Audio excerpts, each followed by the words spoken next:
আগামী কয়েকদিনের মধ্যে ভোটের দিনক্ষণ ঘোষণা করতে পারে ভারতের নির্বাচন কমিশন। তার আগেই জোর কদমে শুরু হয়েছে নির্বাচনী প্রস্তুতি।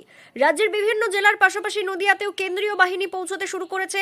এদিকে এসআইআর নিয়ে সাধারণ মানুষের মধ্যে ক্ষোভ বাড়ছে। প্রয়োজনীয় নথিপত্র জমা করেও বিচারাধীন হিসেবে ভোটারদের চিহ্নিত করা হয়েছে।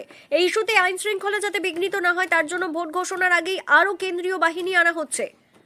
প্রশাসন সূত্রে জানা গিয়েছে ইতিমধ্যেই নদিয়া জেলার 12 কোম্পানি কেন্দ্রীয় বাহিনী এসে গিয়েছে। আগামী 10ই মার্চের মধ্যে আরও 14 কোম্পানি পৌঁছানোর কথা। ফলে ভোট ঘোষণার আগেই জেলায় মোট 26 কোম্পানি কেন্দ্রীয় বাহিনী মোতায়েন থাকবে বলে প্রশাসন সূত্রে জানা গিয়েছে। জেলা প্রশাসন সূত্রে খবর, এই বাহিনী মোতায়েন করাকে কেন্দ্র করে ইতিমধ্যে উচ্চ পর্যায়ের বৈঠক হয়েছে। দুই পুলিশ জেলার বাহিনী বন্টন, রুট মার্চের পরিকল্পনা এবং স্পর্শকাতর বুথ চিহ্নিতকরণ নিয়ে বিস্তারিত আলোচনা হয়েছে। কমিশনের মূল লক্ষ্য শান্তিপূর্ণ অবাধ নির্বাচন সম্পূর্ণ করা। প্রয়োজনে আরও বাহিনী পাঠানো হতে পারে বলেও ইঙ্গিত মিলেছে। ভীমপুর থানা পুলিশ রুট মার্চে আপনার এলাকায় এলো, কি বলবেন, কেমন লাগছে?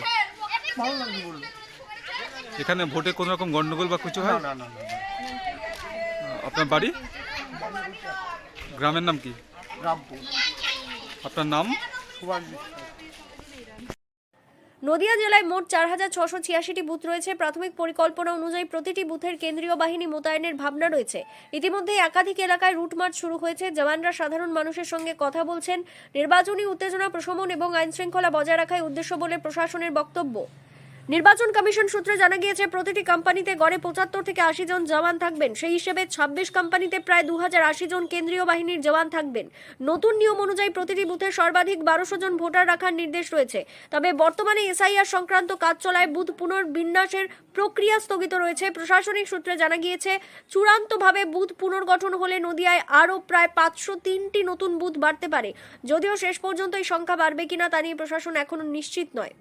ইতিমধ্যে কালীগঞ্জ, চাপড়া, কৃষ্ণনগর সহ একাধিক মহকুমা এলাকায় কেন্দ্রীয় বাহিনীর রুট মার্চ শুরু হয়েছে। পাশাপাশি জেলা প্রশাসনের তরফেও কড়া নজরদারি চালানো হচ্ছে।